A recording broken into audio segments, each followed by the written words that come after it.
Esse é o Afeganistão, o país mais hostil do mundo, de acordo com o Índice Global da Paz. Eu já falei um pouco sobre o Afeganistão no vídeo anterior e também no meu vídeo sobre os 10 países mais perigosos do mundo. Mais recentemente, o Afeganistão começou a aparecer nas manchetes dos maiores jornais do mundo, mas infelizmente não por uma melhora. Se em 2020 o país era o mais beligerante do mundo, podemos esperar que em 2021 ele vai abrir uma margem muito grande do segundo lugar, que atualmente é o Iêmen.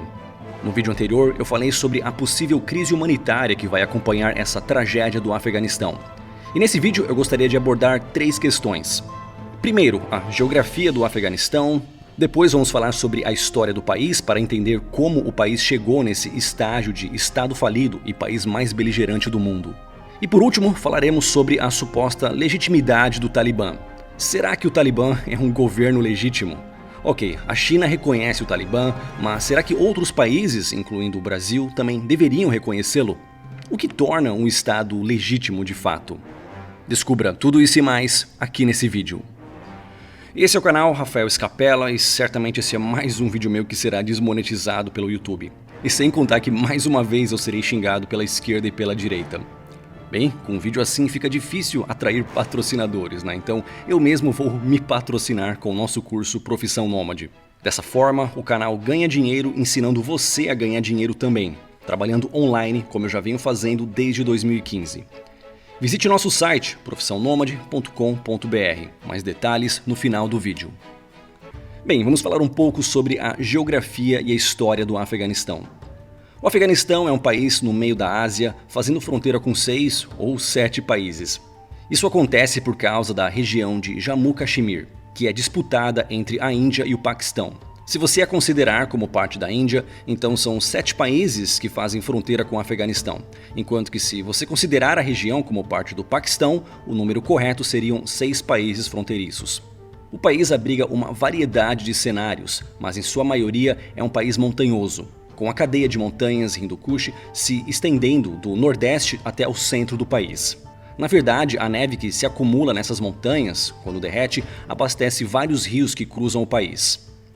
Por causa disso, seguindo o caminho desses rios, encontramos vales bem verdejantes e altamente férteis. Porém, esses territórios próximos de rios, apesar de muitos, são a exceção. Quanto mais ao sul do país, mais desértico o ambiente se torna. Basta cruzar o rio Dori para encontrar a Bacia de Sistan, que muitos geólogos acreditam ter sido um lago ou ligado ao oceano eras atrás, mas atualmente é um grande deserto. Ainda assim, utilizando o solo fértil que possuem, a produção agrícola representa a maior parte da economia do país. Cerca de 40% da força de trabalho afegã é direcionada para a lavoura. Dentre esses, as plantações de romãs, uvas, nozes e melões se destacam. Infelizmente, o Afeganistão também é líder no ranking da produção de papoula, já por alguns séculos. E caso você não saiba, a papoula é a matéria-prima para a produção de ópio e heroína. Além disso, o país está entre os maiores produtores de cannabis no mundo. Para se ter uma ideia, mais de 16% da economia do país vem da comercialização de drogas. Além disso, o país é rico em minerais, dentre eles carvão, cobre, ferro, urânio e até ouro. Isso sem mencionar as pedras preciosas, principalmente a lápis lazuli. Essas gemas são tão abundantes no país que grande parte das gemas que foram utilizadas na China, Mesopotâmia e Turquia vieram do Afeganistão. Mas, infelizmente, a mineração desses recursos é difícil por causa do baixo acesso a equipamentos e outros motivos que o YouTube não gostaria que eu mencionasse. Mas se você olhar atentamente ao mapa do Afeganistão, verá um estreito de terra ao nordeste do país, tão fino que parece um graveto. Graças a esse estreito, o Afeganistão faz fronteira com a China. Uma fronteira de aproximadamente 30 km, mas que não deixa de ser importantíssima para o comércio com o segundo maior PIB do mundo. Mas por que essa parte pertence ao Afeganistão? Para entender isso, temos que entender a história do país. This is Afghanistan. Alexander the Great tried to conquer this country. Then Genghis Khan, then the British. Now Russia. But Afghan people fight hard. They never be defeated. E agora vamos acrescentar os Estados Unidos a essa lista de impérios que não conseguiram dominar o Afeganistão. Bem, resumidamente, o Afeganistão foi dominado por diversas potências ao longo dos séculos. Dentre esses, vamos ressaltar os persas, que controlaram o território por aproximadamente um milênio. Por causa disso, cerca de 85% da população afegã fala Dari, que é um dialeto da língua dos persas, Farsi. Porém, o Dari ainda é falado no Irã, que era a capital do Império Persa. Então, um afegão pode se comunicar com o iraniano sem problemas, já que ambos falam o mesmo dialeto com algumas pequenas diferenças. Após a queda do Império Persa nas mãos de Alexandre o Grande, a região foi dominada pelos macedônios e gregos, até sua expulsão pelos povos hinducitas. E foi nessa época que o comércio entre Europa e Ásia começou a se fortalecer, o que gerou muita riqueza para a região, já que o Afeganistão ficava no meio da rota entre os dois continentes. Nesse período, a maior parte da população era hindu e mais tarde budista, religiões essas trazidas pelos comerciantes do Oriente. Porém, a partir do ano 642, os árabes muçulmanos passaram a expandir seus domínios para o leste, tomando o controle do Afeganistão em 870. Isso fez com que muitos se convertessem ao islamismo, mas os conflitos religiosos na região eram mínimos, de forma que muçulmanos e budistas viviam juntos em paz. Porém, a partir de 1219, Gengis Khan expandiu o domínio mongol, dominando o Afeganistão no processo. Infelizmente, esse domínio durou quase 500 anos, até que em 1709, Mirwais Hotak conseguiu expulsar o domínio externo e fundou um reino próprio. Apesar das várias confusões por causa de sucessões, o reino se manteve estável até o início do século XIX. Até que por volta do ano 1800, a Rússia e a Inglaterra estavam expandindo suas áreas de influência. O Afeganistão ficava exatamente no meio dos dois impérios, com a Rússia ao norte e a Inglaterra ao sul, tendo a Índia como colônia. Por causa disso, quando ambos os países foram demarcar suas zonas de influência, os britânicos utilizaram a linha Durand, que representa a fronteira entre o Paquistão e o Afeganistão, enquanto que os russos se demarcaram pelos rios Panj e Palmir. Já que essas duas linhas não se encontravam, o Afeganistão acabou ficando com o Estreito de Wakhan, que liga o país à China. Porém, isso não impediu que a Inglaterra tentasse dominar o Afeganistão. Por isso, houve diversas guerras entre as tropas britânicas e os afegãos.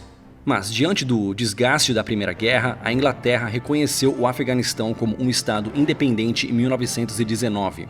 Então, 4 anos depois, o rei estabeleceu a nova constituição do país, fazendo mudanças extremamente radicais, como acabar com a escravidão e permitir que mulheres frequentassem a escola. Essas reformas não foram bem aceitas pela população, para dizer o mínimo, iniciando uma verdadeira guerra civil no país, que acabou com a queda do rei e a anulação de muitas de suas reformas. Ainda assim, o primeiro-ministro que assumiu após a troca de reis tentou liberar mais a economia do país, tendo cuidado para não entrar em conflito com a cultura da população. Mas ele já sabia as consequências disso. Porém, a maior jogada do Afeganistão foi durante a Guerra Fria. Enquanto a maioria dos países escolhia um lado e ficava torcendo para que uma terceira guerra mundial não começasse, o Afeganistão recebeu recursos de ambos os lados e financiamento para a construção de infraestrutura, como aeroportos. Tanto que o Afeganistão foi o país que mais recebeu subsídio soviético per capita. Porém, essa ajuda acabou tendo um preço muito alto. O Partido Comunista deu um golpe e acabou com a monarquia, querendo tornar o país uma república soviética. Por isso, o país caiu novamente em uma guerra civil. Para contrabalançar o fato do regime comunista ter apoio soviético, os Estados Unidos passaram a financiar, treinar e amar soldados afegãos para lutar contra os comunistas. Com o fim da União Soviética, em 1991, no ano seguinte, a ditadura comunista afegã caiu. E com o novo vácuo do poder, um grupo guerrilheiro chamado Talibã chegou ao poder em 1994. E agora chegou o momento que eu estava evitando. Para falar do Afeganistão, temos que falar do Talibã. Muitos países muçulmanos têm um grave conflito entre xiitas e sunitas, mas essa questão não existe tanto no Afeganistão. 90% da população é sunita, incluindo o Talibã. A diferença aqui é a forma como interpretam o Corão. O Talibã acredita numa interpretação mais literal, segundo a lei Sharia. Por isso eles acreditam que mulheres devem andar cobertas e homens não podem fazer a barba, por exemplo. Quando ocorreram os atentados de 11 de setembro de 2001, os Estados Unidos acreditavam que Osama Bin Laden estava escondido no Afeganistão. E quando pediu para o Talibã entregar o terrorista, eles se recusaram. Por causa disso, o governo americano enviou tropas para o país que por 20 anos lutaram contra o Talibã, instituindo e apoiando um governo menos fundamentalista. Ancient enemy, make prayer about these people. You wish to hear? Very good. It says, "May God deliver us from the venom of the cobra, teeth of the tiger, and the vengeance of the Afghan." You understand what this means? That you guys don't take any shit? Yes. Something like this. Mas se você está de olho nas notícias, sabe que este ano o presidente americano, Joe Biden, retirou as tropas do país, o que permitiu que o Talibã retornasse ao controle do país em questão de horas, um pouquinho antes do indicado pela inteligência americana. E por se tratar de um grupo guerrilheiro, muitos temem retaliações, o que levou milhares de pessoas a tentar fugir desesperadamente do país. Alguns até morreram de forma trágica ao tentarem se pendurar num avião decolando. Vale mencionar que existem várias teorias conspiratórias acerca do real motivo dos Estados Unidos enviarem suas tropas para o país, como também sobre a retirada do exército americano. Mas aqui estamos falando dos fatos oficiais. Nesse vídeo eu tenho 20 minutos e não 20 horas para falar de cada detalhe minucioso. Mas, quer você acredite ou não na teoria XYZ, o fato inevitável é que o povo afegão vai sofrer. Na verdade, eles já vêm sofrendo há décadas, mas agora o sofrimento vai piorar para alguns grupos, notavelmente para mulheres e meninas que serão forçadas a viver sob um regime medieval bárbaro e misógino. No vídeo anterior eu já falei sobre a provável crise humanitária que vai se seguir após a tragédia do Afeganistão, então não vou me repetir sobre esse assunto aqui. Mas também seria muito fácil falar dos atos terroristas praticados pelo Talibã, ou das violações aos direitos humanos contra mulheres e LGBTs principalmente. Mas aqui vamos falar sobre algo que ninguém está comentando. O Talibã é um Estado. Digo, devemos reconhecer o Talibã como um governo legítimo. E legítimo aqui não significa que você tenha que gostar ou concordar com o governo. Outros países, por exemplo, reconhecem a Coreia do Norte como um governo legítimo, mesmo não concordando com suas políticas.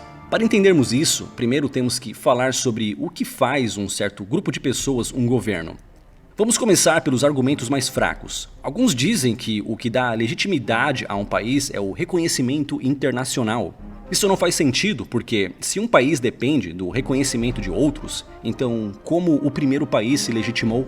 Além disso, estariam dependendo da aprovação de pessoas que nem moram na região. Outros dizem que um país é legítimo pela representação do povo. Nesse caso, ditaduras como a Coreia do Norte não seriam legítimas então? Ou mesmo no caso brasileiro, nas eleições de 2018, o presidente foi eleito com quase 58 milhões de votos. Considerando que a população brasileira é de aproximadamente 211 milhões, isso dá um pouco mais de um quarto da população. E ainda que consideremos apenas a população votante, esse número não chega nem a um terço. Logo, a representação popular não pode ser o motivo. Alguns dizem que é o fornecimento de serviços públicos. Bom, o Talibã é muito lembrado por suas atrocidades, mas muitos esquecem que o Talibã fez e mantém diversas estradas e tem um sistema de justiça bem eficiente. E não estamos falando de soldados matando pessoas. Eles possuem tribunais para cobrança de dívidas, por exemplo, que são preferidos pela população afegã por causa de sua velocidade e segurança. Então, nesse caso, qual seria o ponto que faz com que o Talibã possa ser considerado um Estado ou não? O monopólio da coerção. Se você tira dinheiro de alguém sem o seu consentimento, isso é roubo, mas se o agente do Estado tira dinheiro de alguém, isso se chama imposto. O mesmo se dá para sequestro, homicídio e jogo do bicho. Só que quando o Estado faz, é chamado de prisão, operação e loteria, respectivamente. Você poderia até argumentar que, na verdade, é o poder de fazer leis, mas leis sem ninguém para aplicá-las não são nada. Por esse motivo, podemos afirmar que o Talibã é um Estado, tanto que até cobra impostos. Esse seria o próximo nível para as facções e milícias do Rio de Janeiro, que também cobram impostos e prestam serviços. O problema é que ele demonstra o maior defeito da democracia. O que fazer quando a maioria está errada? Se um país acredita que oprimir minorias é o certo, isso passa a ser aceitável? Aqui no Ocidente é muito fácil criticar o socialismo por ser a ideologia ainda levada a sério que prega abertamente pela tomada das liberdades individuais. Mas é sempre bom lembrar que qualquer forma de diminuição de liberdades implica em perdas para a população, tanto econômicas quanto sociais. Não importa se ela venha por extremismo político ou religioso, sempre será errado alguém tomar a liberdade de outra pessoa. Mas, antes que algum libertário comente, sim, de uma perspectiva libertária, um Estado não é algo legítimo, a não ser que tenha como base a associação voluntária. Dos países tratados aqui no canal, o que mais se aproxima desse critério libertário é Liechtenstein. Vale a pena conferir esse vídeo. Infelizmente, o Talibã e a maioria dos outros estados são uma parasitocracia. Um sistema predatório que vive de sugar recursos dos subjugados através do monopólio da força. Mas, convenhamos, algumas parasitocracias são bem menos piores que outras. Mas a solução do problema não é mais violência, como os americanos estavam fazendo, mas uma mudança cultural do povo afegão. O que pode acontecer, apesar de não ser algo muito provável a médio prazo. E já deu pra ver que esse é mais um vídeo onde eu vou ser xingado pela esquerda e pela direita. Mas eu não queria terminar o vídeo num tom tão ruim assim. Então eu gostaria de lembrar que, apesar de várias meninas terem perdido o direito de frequentar escola, a internet existe e é uma ferramenta infinitamente superior de aprendizado. Minha esperança é que essas futuras mulheres afegãs possam estudar e trabalhar online, livres da opressão do Talibã. E não é só isso, a internet também permite o fluxo livre de informação descentralizada, uma pedra no sapato de qualquer estado autoritário. Bem, esse foi um assunto polêmico e, como eu disse, além do YouTube me desmonetizar quando eu falo dessas coisas, também fica difícil conseguir anunciar algum produto ou serviço de outra empresa num vídeo onde eu falo de tiro, porrada, bomba, tragédia e coisas impróprias para anunciantes. Mas tudo bem, desde 2015, quando eu comecei a trabalhar online, eu já me acostumei a não depender do YouTube para ganhar dinheiro. Como eu sempre digo, você não precisa ser youtuber, instagrammer, coach ou piramideiro para ganhar dinheiro online. Não precisa nem ser bonito ou querido, olha eu aqui, feio e cheio de haters, mas continuo faturando e viajando. Há várias formas de trabalhar remotamente. Você pode pegar uma profissão que você já tem, como professor, advogado, psicólogo, designer gráfico, freelancer, consultor, etc., e exercê-la de forma totalmente remota. Ou você pode aprender habilidades necessárias para trabalhar como autônomo e criar seu próprio negócio. A ideia é que você não precise estar sempre no mesmo lugar para fazer o seu trabalho e ganhar o seu dinheiro, né? Então você é geograficamente independente. Esse sou eu falando sobre trabalho online e nomadismo digital em rede nacional. E agora quero falar sobre o assunto diretamente com você. Conheça o nosso curso Profissão Nômade. Mais detalhes em profissãonomade.com.br. Aqui estão 2 vídeos relacionados. Esse aqui sobre 5 lugares que eram muito bons, mas ficaram muito ruins, ou esse outro aqui sobre os 10 países mais perigosos do mundo. Spoiler, o Afeganistão tá na lista. Muito obrigado e até o próximo vídeo.